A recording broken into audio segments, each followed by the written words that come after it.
What's going on? Back for another episode of the Definitely Experts. You got Sam and Connor with you for number 56, and we just had the Super Bowl last week, and we're gonna break it down for you. Connor, what's going on, man? Not a lot, dude. We just had a weekend in Chicago with our boy Tommy last weekend. Yeah, it was a lot of fun. We saw Corey Wong. That was really it. We didn't really do a whole lot. Yeah, man.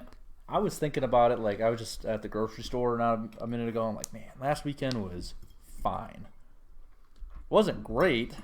Nothing like, especially. I mean, the concert was really good, but nothing was like, oh man, this funny shit happened. Oh, we did this and this and this.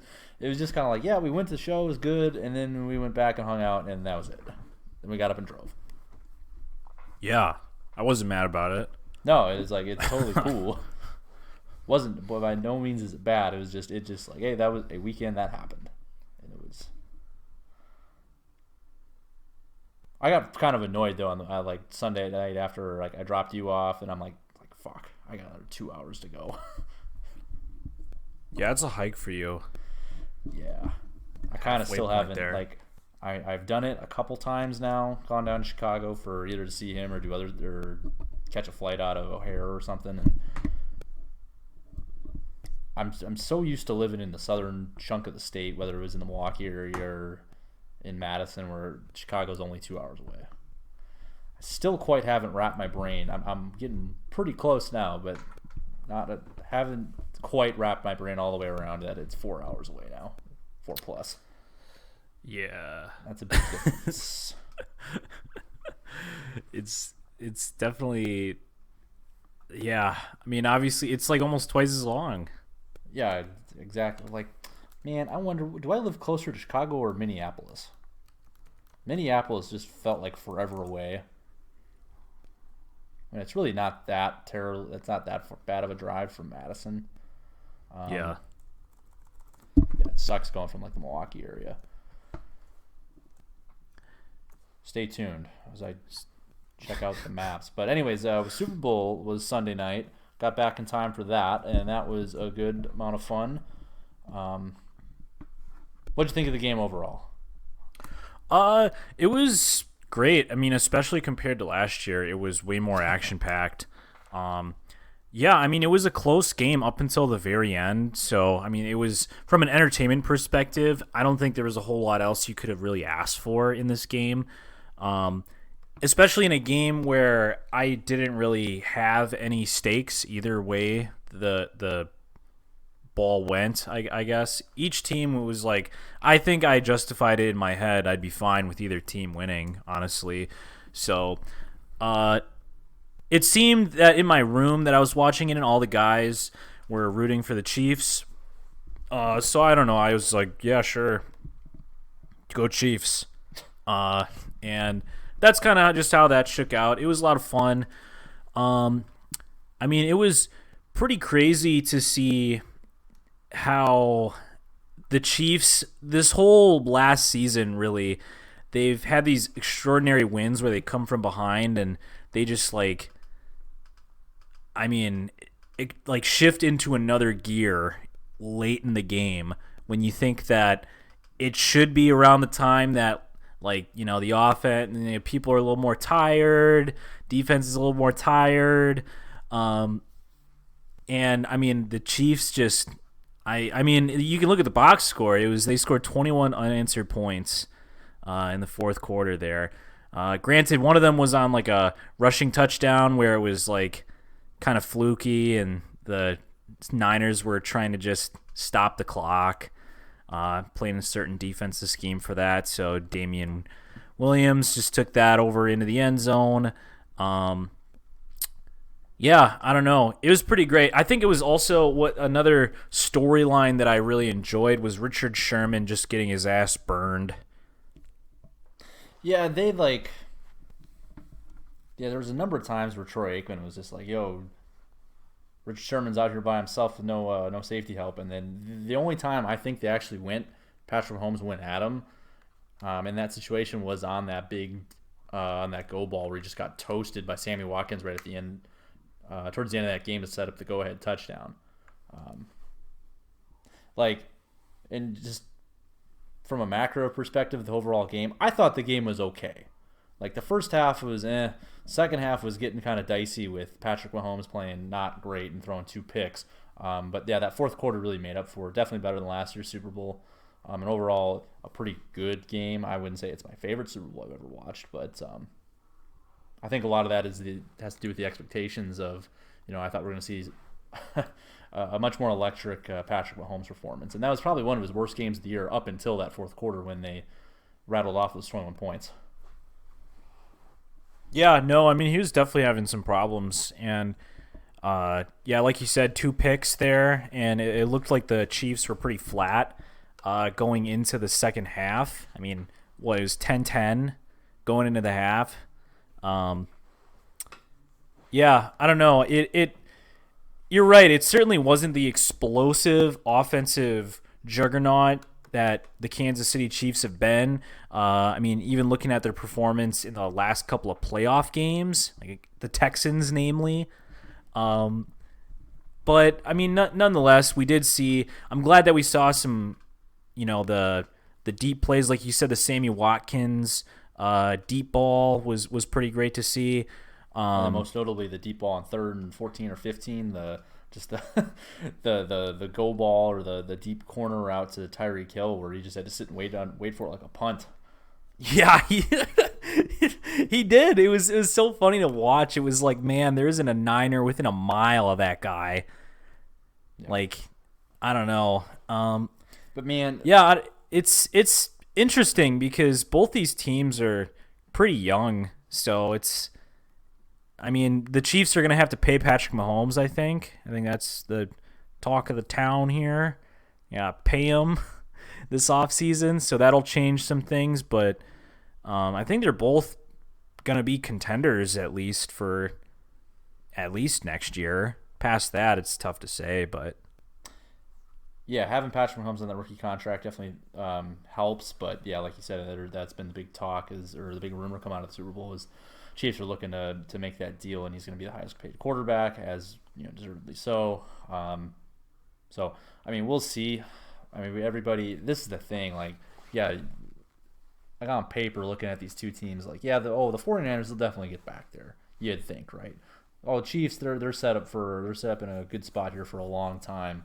And I don't know that it's not going to happen, but it very well easily could not happen. Look, I think we were saying the same thing about the Seahawks But 5-6 years ago, after they won their first one with the young Russell Wilson, they got back to the game the next year, lost the Patriots, and haven't been back since. So I don't know, maybe not. So the classic example, Dan Marino got to one when he was pretty young in the league, and then never made it back. So I don't know, we'll see. But I think other than the comeback in this game, really the most impressive position group was that 49ers defensive line. I mean, that for the first 3 quarters, they were living in the backfield. And they were Nick Bosa, not Joey. Got it right this week. I mean, he was killing Eric Fisher, and he's making plays. It got, almost caused a turnover on a strip sack. The defensive line, that pass rush is really impressive, and I think that's a big reason why that Chiefs offense was held limited to 10 points. I agree, and I think really that's kind of why I guess I said I guess that the defensive line I think plays the most important part in considering whether or not the 49ers have the capability to be a top-tier contender. Like, their whole defensive line is comprised, if you look at it, it's all young dudes. Like Nick Bosa, I think DeForest Buckner, Solomon Thomas, all those guys are new, relatively speaking. Like, I think that those 3 guys are all on rookie deals still. So, I mean, having a ton of dudes that are able to be huge playmakers at any given time is, I mean, it's clearly what's helped the San Francisco 49ers secondary step into a more elite level. It's the scheme that they sort of ran, that cover 3 depended on an excellent pass rush. So having the defensive line maintain some consistency for the next few years, I think will certainly help the Niners try to stay afloat in their chase for the Super Bowl. Yeah, I don't know. It's kind of one of those things where you look at it like it's kind of like the Legion of Boom, where it's just like you have all these dudes who are just all really good, like in the same sort of position group, and it's like, oh, this isn't fair. Like seeing a team that just like has like a stacked like roster like that in one position group. Yeah, man. Yeah, I mean they are set up to be good for a long time. There's some do you see some of the stuff people in the media talking about, like, well, do the 49ers need to make a move at quarterback? Is Jimmy G really the guy? And it's like, man, I don't know how. Like, I get what you're saying, where Jimmy G's not necessarily top tier quarterback, but he's not bad.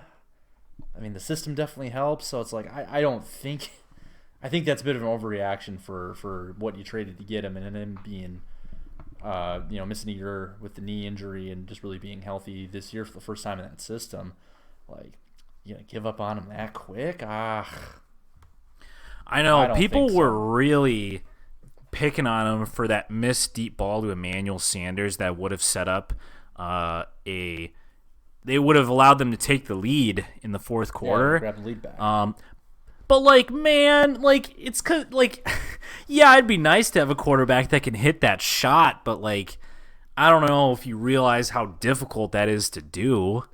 Like, there wasn't, like, it wasn't, like, the most difficult throw to make ever, but it wasn't an easy toss. It was, like, still, like, a, 40-some yard bomb. Yeah, if you want to make the argument against Jimmy Garoppolo, don't use that example. Use the one where he missed Deebo Samuel wide open in the flat. That would have been a first down, or like that one on 3rd and 5 at some point in that fourth quarter would have. Yeah, he was wide open, would have walked for a first down. And there was like a handful of the other ones. He's going over the middle to George Kittle. Greg Kittle. I've done it. There was a number of those balls that Chris Jones batted down. Like, I don't know. What are you supposed to do? Be taller? Yeah. I don't agree with the Jimmy G, trading for different vet quarterback situation. He was pretty consistent through the course of the year.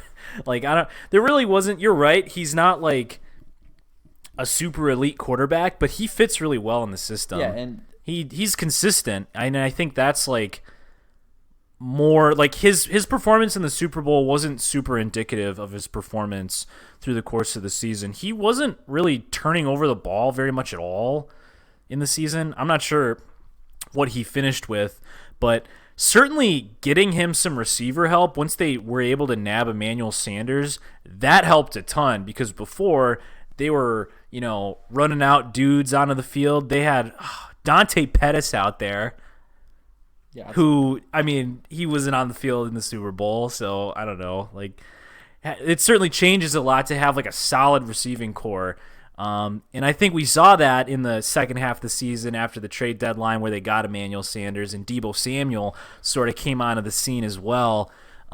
He's more than a capable quarterback. I think really the problem was that, Kyle Shanahan sort of got away from his power running game.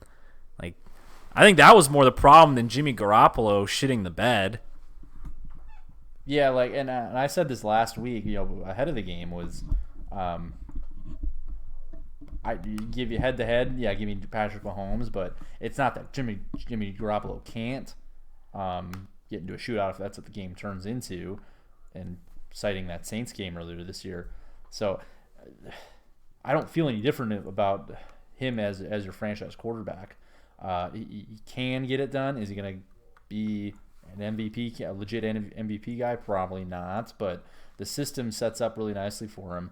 And to what you're saying, play calling, like, it's the easy narrative to go to the play calling thing, and there's a couple questionable ones, but there's an interesting thing on ESPN I saw where they went play by play in that fourth quarter with what the play calls were, and it was like first down run, first down run. There's only once or twice where they threw on first down while they were still up, and it was like, well, okay. And there was off play action, and I think they got first downs out of them. So it's like the play calling actually wasn't terrible, but there was like 2 or 3 questionable ones where it's like 2nd and 2, and it's like, well, why are you throwing here? Yeah. I don't really think that the 49 I don't know. I don't think that they necessarily lost the game more than the Chiefs did what they could to bring themselves back. Yeah, and that's with big plays. Like it I agree that Kyle Shanahan is taking a ton of flack for play calling because, like you said, there were a couple of noticeable situations where it seemed like the 49ers would.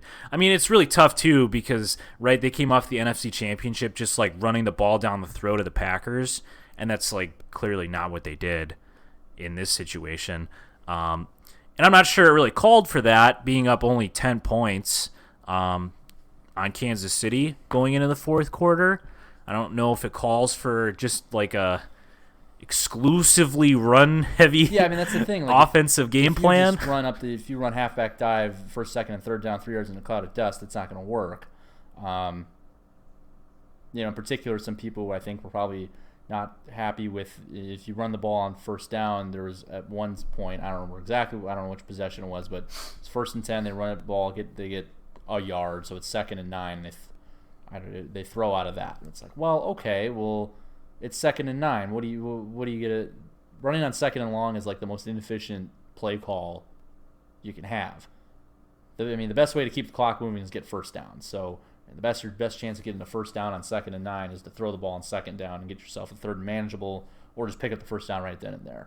So no problem with that, with calling the pass there. It's incomplete. Well, shit.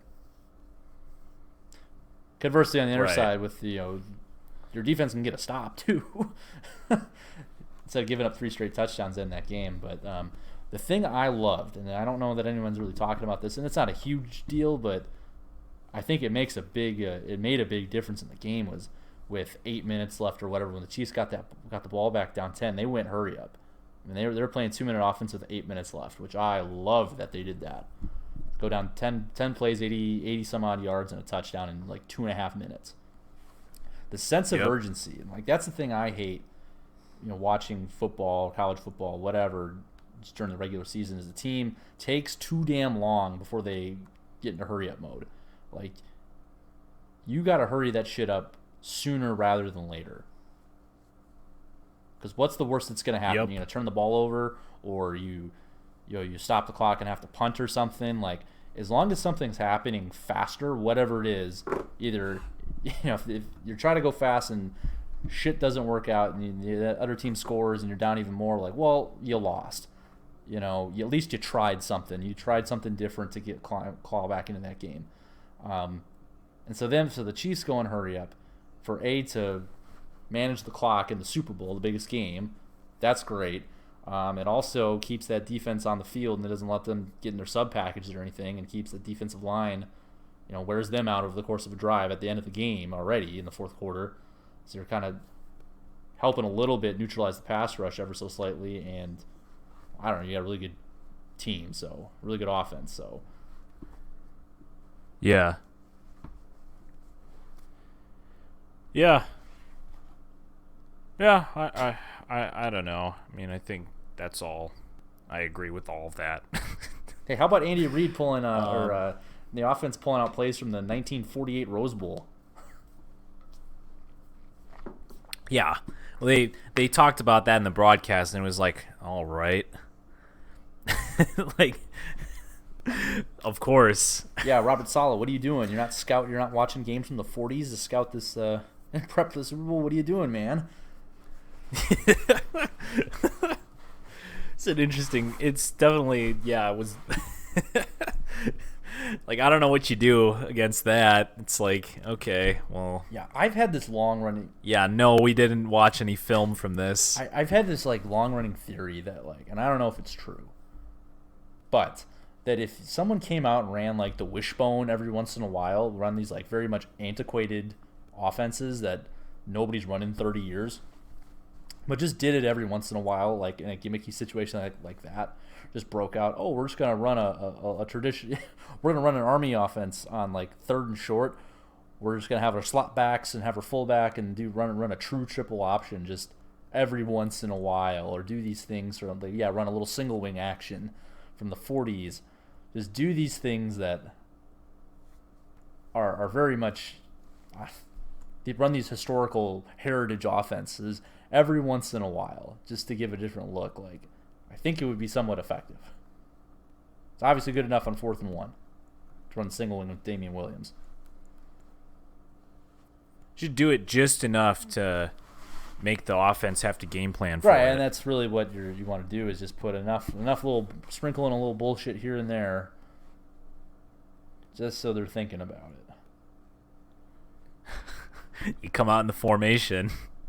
Uh-oh. Yeah, or do the dumb thing that Michigan did that once or twice, where they just line up in the super eye. Straight line. Oh man, what about that audible where they all spun at the in sync? That's what we're talking about. Oh, yeah, never mind. I guess we didn't talk about that part of it, though.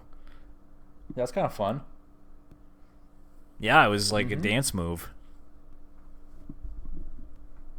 So that was fun. Love Andy Reid going for it on 4th and short. That's cool. It worked out, obviously. Needed those points. Yeah, and it, yeah, well, big question was Damian Williams in on that second to last touchdown? I think probably. Looked like it. Definitely couldn't overturn it. No. It definitely caused a conversation in the room with some of the dudes where they were like, why don't you just put RFI sensors on like both ends of the ball? Oh, yeah, it's like, I feel like this conversation has come up at one point. I've definitely read about this, and I understand the argument can be like, I don't know. It can be difficult, I guess, to track that accurately the way that it needed, or that it needs to be, maybe. But I don't know. I don't know enough about that technology to really know the like logistics and potential problems of doing something like that. But I certainly don't think it would be like a bad idea to like at least try it, like a preseason game. Give it a go, see if this works or not. There was a league where you could try out new rules. Stay XFL tuned, folks. Tomorrow. The birth of the XFL. Yeah, that was again. The thing with the chip. I've heard that idea, and my whole thing was like, well, what if the other end of the ball goes in? But it's like, oh yeah, you just solved that because I'm dumb and didn't think, well, just put a second chip on the other end of the ball. Well, then what I thought was like, well, what if you put the real meat of the ball through? Like you're just, it's neither end, just the center of the ball. The whole ball is a chip. Yeah, I mean, really, like you could probably solve it by like doing something like that. Like I'm sure it wouldn't be that hard to do, to put some sort of like sensor that just like and goes down the diameter of the ball or whatever. Like you probably and could like just how do many that. times does the girth of the ball break the plane, but neither of the tips do. The girth of the ball. So like how many touchdowns right. I mean, would that really would you miss out on by not having a chip in the girth and just on the tips? Right. I'm willing to live with those. I don't know. Yeah, I don't know. It sounds easy, and I'm sure I'm not a RFID guy. I'm not a radio man. I'm sure there's some complication with it. We have phones going out, these hardline phones in NFL stadiums up to the press box or the coach's box and down the field. Those go out every once in a while, so somehow we haven't figured that out. Yeah, I mean, yeah, I don't know. It's stuff like this and stuff like why like we have these like we have the technology to provide these excellent camera angles and these, all kinds of fancy new things that we're capable of producing or, putting on the field production as a whole. But, it's some of these little things get, they go through the cracks. It's like, how are we, like, why don't we have some of these things implemented? Sky Judge, why is that not a thing? Why are we still relying on human error to be a part of the game? It's tradition. Yeah, well, it reminds me a lot of baseball, where it's not quite like as antiquated as that, where there's quite a bit of just total and absolute tradition that's cited as a reason for why baseball is the way that it is. There's like a little bit of that still, but not quite as much, yeah. I love watching fucking John Boy baseball. Yeah, I'm excited for that to start again. I'm excited for real baseball to start again, just for that. I know. Just so I can know what's going on in baseball. Yelling, "Let's go!" at people. Yeah, or, if a guy throws a pitch behind a guy and then he gets a little mad. Oh, here we go. Gotta get the bullpens coming out now. I just watched the highlight or the breakdown of, I forgot who it was, but some dude that came sprinting out from the bullpen. Makes me crack up every single time to watch this dude sprint from the bullpen, and then he's out of breath when he gets to the mound, and he has to take extra time to catch his breath. Well, there was a good one. I think it was either Mexican or Venezuelan Winter League ball. There was a big brawl, and he's like, yeah, this whole thing, these guys are just, it's a baseball fight. They're just in a big group kind of pushing each other a little bit. Nothing really happening. But actually, focus on this guy. Focus on the bat boy. He's picking up all this equipment that's getting flown around there. He's in the mix, but like picking up bats and gloves and helmets and things, and just following him, like cleaning up this whole mess while it's going on. Being very efficient about this. Oh boy, here we go. Pick this up. So that was the game. I don't know. Do you have any more talk about the actual game itself? No, not really. Kansas City wins its second Super Bowl. Very wholesome seeing Andy Reid win a Super Bowl. I will say that. Like, he's anytime they cut to him, like ever, usually during a game, looks very even keeled, very just not too high, not too low. And then when he got doused with that Gatorade, and then after the game, seeing that big grin on his face is like, very wholesome. Yeah, he's been in the hunt for this for a long, long time. So, I mean, going back to his days with the Philadelphia Eagles, it looks like he was primed and ready to pounce with that squad, but he couldn't quite put it together. And to see him go over to Kansas City and start anew and come pretty close. He was a contender for a long time with Alex Smith. And then to see him put it together with Pat Mahomes, yeah, it was certainly like watching a long undertaking come together finally. And it was kind of like, it really seemed like for a good portion of this year that the Baltimore Ravens were going to, run away with the AFC. But to watch them fall surprisingly to the Titans, it was opened a door for the Kansas City Chiefs, I think. The whole Chiefs, like, their season arc is pretty interesting just because, like, they won week 1, I don't know, but they, like, the first month of the season they were okay. They had the Patrick Mahomes injury in there too, kind of earlier in the year, and so they were kind of not off the radar, but coupled with the Ravens doing what the Ravens were doing and the Patriots defense doing what they were doing. The Chiefs were a little bit of an afterthought early in the season, and then they kind of quietly and slowly rattled off a whole bunch of wins. I don't know how many in a row there after one of those losses or something, and then snuck their way into the 2 slot after Patriots coughed it up, and now they're Super Bowl world champions of the galaxy. Of the galaxy. Yeah. I mean, you're right. I'm looking at the schedule here. What Patrick Mahomes got hurt during the Broncos game, so he was out for against us. And then was it one more game? Well, before that even, I mean, so week 1, 2, they win, and then they fall to the Ravens. They lose to the Colts and the Texans. So they were rolling into the game against us with 3 losses already. They lose to us. They lose to the Titans. That was not the Patrick week Mahomes after, but comeback the game. next week. Yeah. And then I think they Yes, won they did. out. That was the last loss was that Titans regular season game where Titans had that blocked field goal at the end of regulation to seal it. Yes.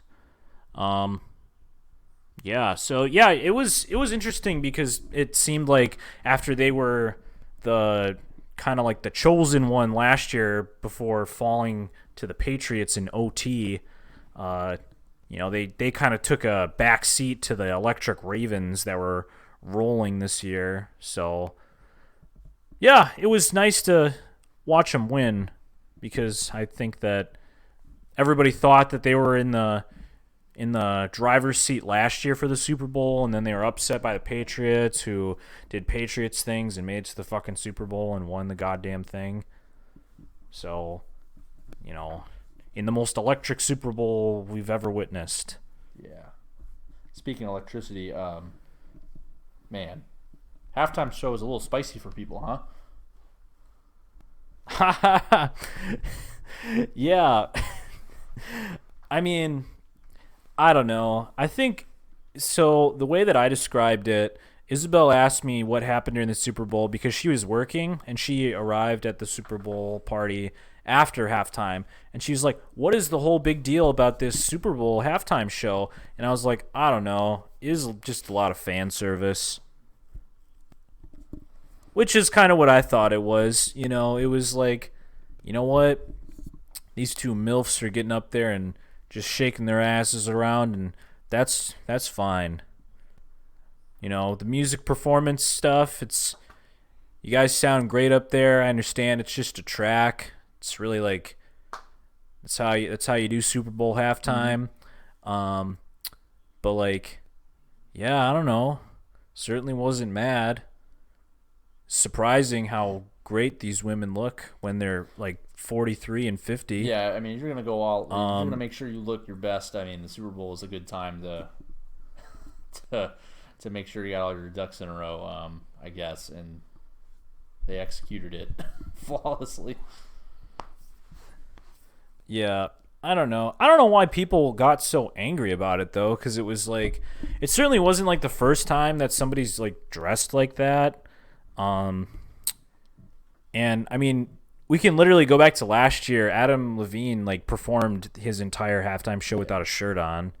So I mean, that was certainly happening. It's not like this is a new thing. Like, here's the thing. Like, this is like I don't know much J-Lo or Shakira, but I'd imagine like any of their music videos are probably similar. Am I out of line in saying that?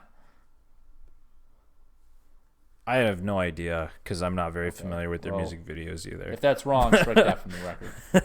It's like, man, this is like any like Latin American, or Latino music video. It seems like that I've seen like in Mexican restaurants. It's like my only exposure to this style of music, really, and it's like I don't know. It seems par for the course. I guess I don't really understand why it like bothers people so much. Well, it's unfamiliar. Like, the people that are complaining are not the ones that listen to this, are not the ones at J-Lo concerts or at Shakira concerts. Yeah, I mean, I think so. In the aftermath of this, I think the best reaction that I saw, or the one that stuck with me, was a girl who was a year older than me in high school. And apparently she has kids, like multiple kids. And I just saw like a Facebook post that was like, I love Shakira and J-Lo, but I really shouldn't have to cover my son's eyes during the Super Bowl halftime performance. And for some reason, I was like, that's so weird. We're in like completely different walks of life right now. But like, I remember when like you were sitting there playing the flute, and I was back in band playing like the snare drum or whatever, the concert bass drum, and like you and I weren't so different. And now look at us. Like we couldn't be further apart. I certainly wasn't covering my son's eyes during the halftime show. And anyway, I don't know, for some reason that post really stuck with me more than many other ones. It's like I really dwelled on that like topic for a while. I was like, man, we are so different. I really just loved any of the people that are like, oh, a porn convention broke out. those, I understand you're being like you're taking this, you're being hyperbolic, but porn convention broke out. Not it. Nope, not there. Not quite. I definitely so there was a video that I watched of some dude, and this is really funny just because I like these the format of these like vlogs or videos, the ones where people film a video of them talking about something while they sit in their car.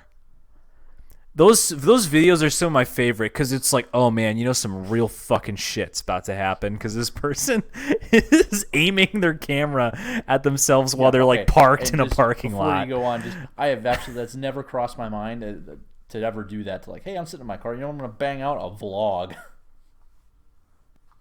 Who does it, dude? You know who does this? Oh, does he? Jahi. He has a whole Instagram page because he was posting a lot of stories of him like normally he was just like bitching about Milwaukee traffic, but it's like he's just like in his car and he's just like talking to his camera. He's like, you know, I just don't fucking understand why people can't just move into the right lane. That makes if you sense, want to though, go slow. It's topical. You're in a car, you're driving, you're talking about what you're doing. Got it. But the people are doing completely unrelated things. Well, it quickly moved.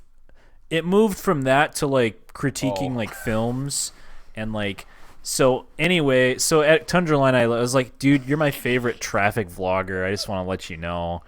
And so he like created a separate account where it's him like ranting in the car. It's an entire account dedicated to him sitting in his car talking about things that bother him.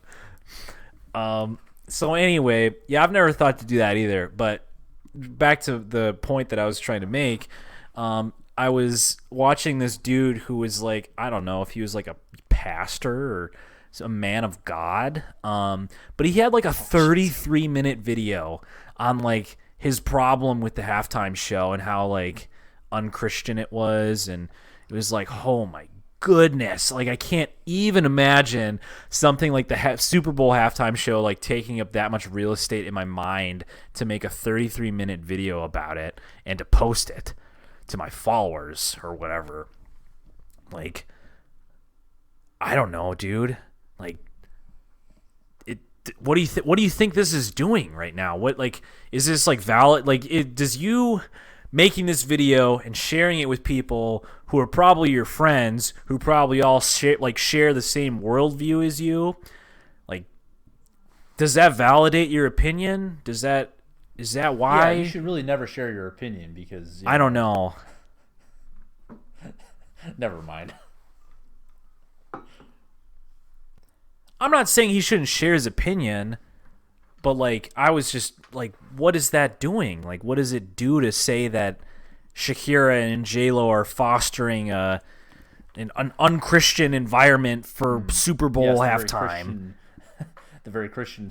Otherwise, all the other ones are usually also Christian. Yeah, or just like the entire sport of football being like a Christian activity. Like, I once had a football coach in high school but quote scripture, but then he like changed some of the words. I don't remember what verse it was or anything, but it's like it's the one that goes something like, "Oh, when I walk in the valley of the dead, I shall not know fear, because I am the baddest motherfucker in the valley." Somehow, yeah, he changed it. There's a twist in there where it's like, that's sacrilegious. Got it. You're You're going to hell for that, coach.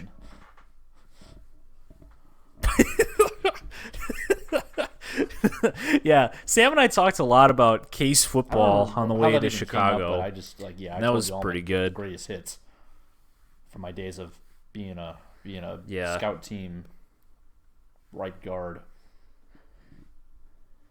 Yeah, Yeah, Sam's an old lineman old lineman in a heart. still. I'm an old lineman trapped in a slot wide That's receiver's right. body.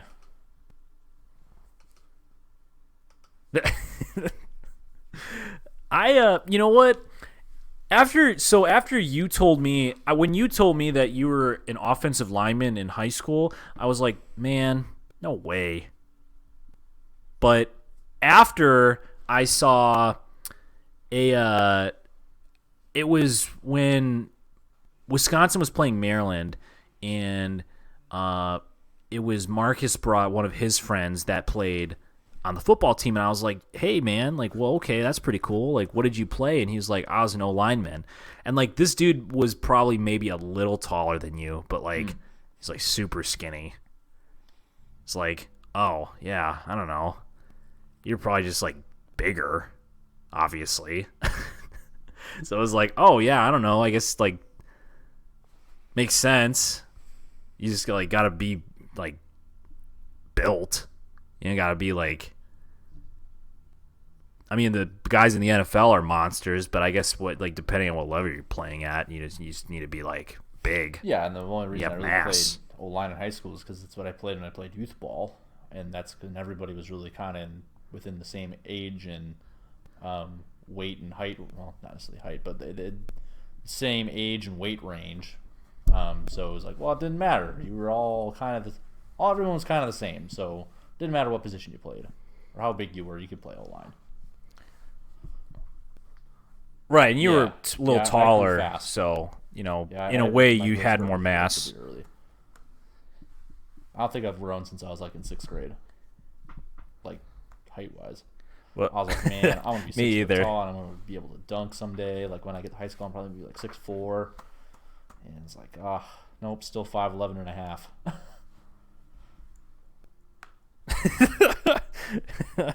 Damn, definitely Not quite cannot at 6 dunk. foot. Maybe that's what I'll do this summer. I know we talked about it like a couple years ago. Like, what if I just did only like box jumps and like just fucking got huge calves and just to be able to dunk?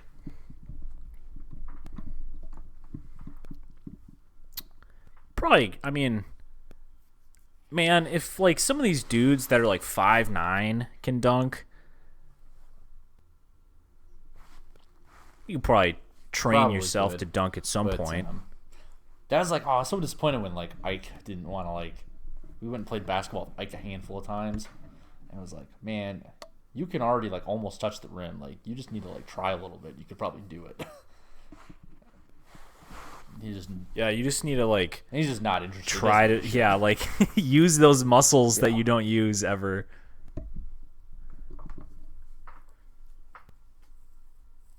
Yeah, that'd be so fun watching him dunk.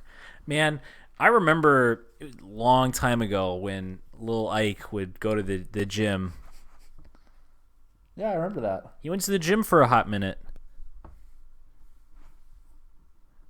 Now look at him. It's that long hair. It's that hippie lifestyle. Makes you lazy. Shout out to Ike. Shout out to Ike, loyal listener. Yeah, I don't know. I don't know if I have anything else Played to any more talk Dungeons about and Dragons? besides the Super Bowl. Oh yeah. No, we have one on Monday TV though. sesh? Yeah, Hell yeah. yeah, dude. Yeah, I got that waiting for me.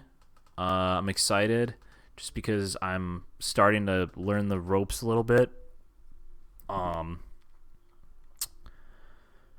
Yeah, I don't know. It was, no real updates, I guess.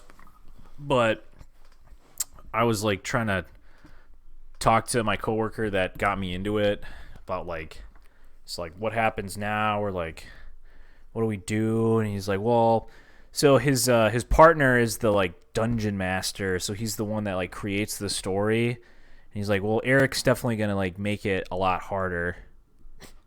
It's like, oh, okay. Turn it up to all Madden. What does that mean? We're done playing on rookie mode. Yeah, right. And it's like, yeah, yeah, maybe. Well, he was telling me all these things. He's like, yeah, well, Eric definitely rolled a couple of times to make sure that you didn't die last time. And it was like, well, okay. Like, that's fair. Thank you for helping me. But I was like, what do you do if you die? And it's like, well, you sit there. Can't talk. You're done.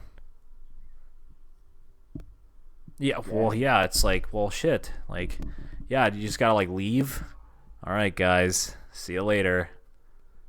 I'm dead. I don't know. So, I haven't died yet. Well, that's good. Hey, But stay alive. we'll keep you guys updated. You were born to be My alive. You weren't Dungeons born and to be dead. Dragons. That's right. Yeah. I don't know. Do you have anything to discuss? I Well, came don't to think this there's a one lot to pretty discuss. ill prepared. We are in the off season now. We have an entire off season of things to discuss. We have March Madness coming up. Wisconsin basketball. What a week. Thoughts and prayers to Oh Kobe my King. goodness. Brad yeah, Davis I guess punched we people can. in the dick. Hate to see it. Coach, Oh, no, did you see the thing what about did the he do? strength and conditioning coach? Oh, for what? Oh, he got fired Oh, using a racial epithet. damn it. Yeah. Really weird because I like recognized this guy because he was on a few of the trips that I went on I know when exactly I was the in band. guy. I don't know his name, but I know the face. He's the guy that you look at the bench and see all Yeah, these dudes wearing suits. and, Yep, that's the strength and conditioning coach. Yep. Yeah, he it was a big like thing in like the I don't say the national level news, but it was pretty high up there because it was people are speculating whether or not Kobe King is going to use this incident in order to leverage a situation where he can play immediately next year. Sort of similar to I think Justin Fields used a similar situation to transfer and to immediately play rather than sit out a year. Where coach was accused of using racially unsound language.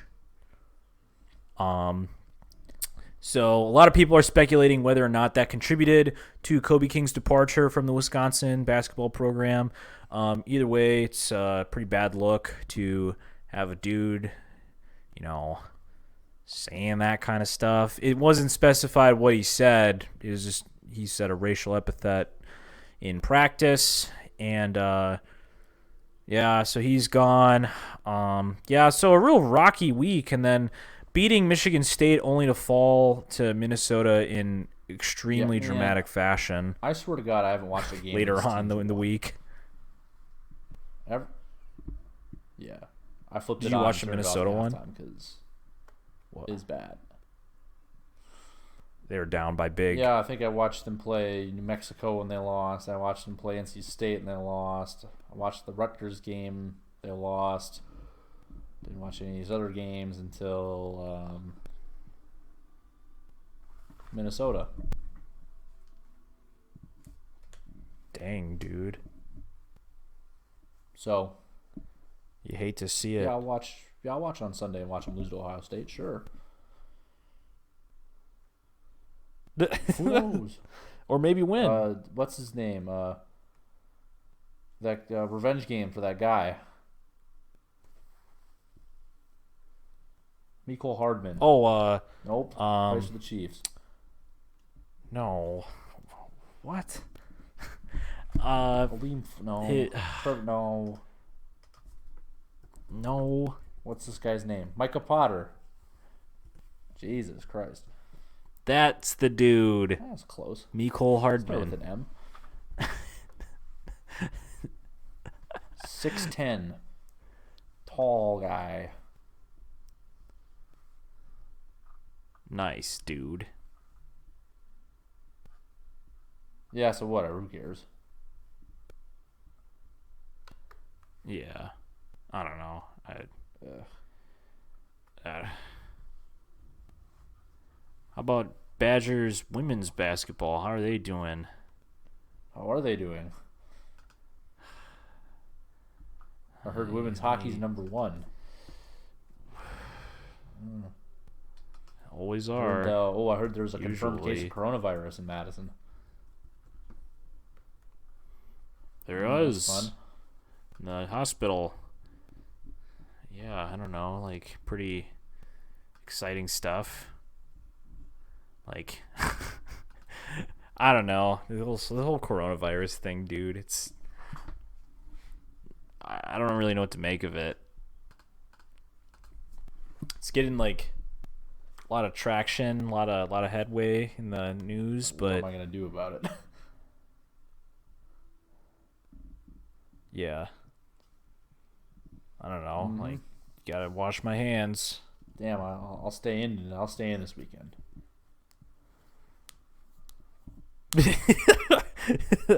Oh dang! Well, better not There's go a lot out. of coronavirus up there in Catch the Brown County. coronavirus. Yeah. A lot of it. Yeah. A lot of it going around here with the one case.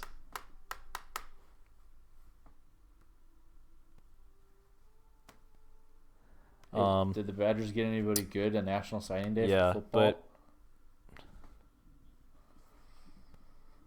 I mean, the big one was still Jalen Berger, I think. But I mean, it was a big headline that we've recruited the best Program class win. like ever in program history. Won the offseason. Yeah. I mean, and that's pretty cool to say because, I mean, generally Wisconsin doesn't have like too many huge recruiting highlights. So, I mean, it's cool that we landed a running back that looks promising.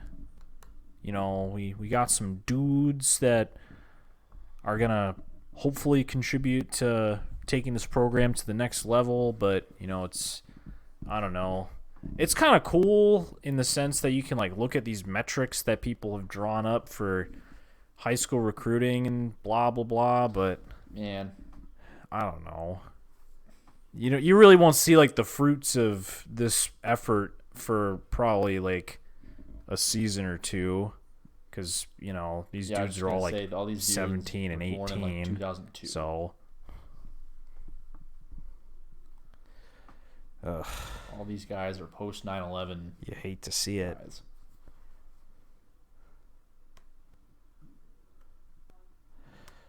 Man. Yeah. And on that note, Yeah. Yeah. My student worker who started this week, she's a sophomore, and I remember I didn't interview her, so she came in for her first day of work and it was like, "Yo, what grade are you?" She's like, "I'm a In high school? sophomore." And it was like, "Oh, okay. You just look like you're like 15." It's like, no, she's 19, so it's not like all that much different. But gets like, more and more different every it's day. like, oh my goodness, like I'm 6 years older than you. Yeah, I'm not confronted with how Yeah. old I don't know. how old I'm getting because I'm like by far the youngest person at my office.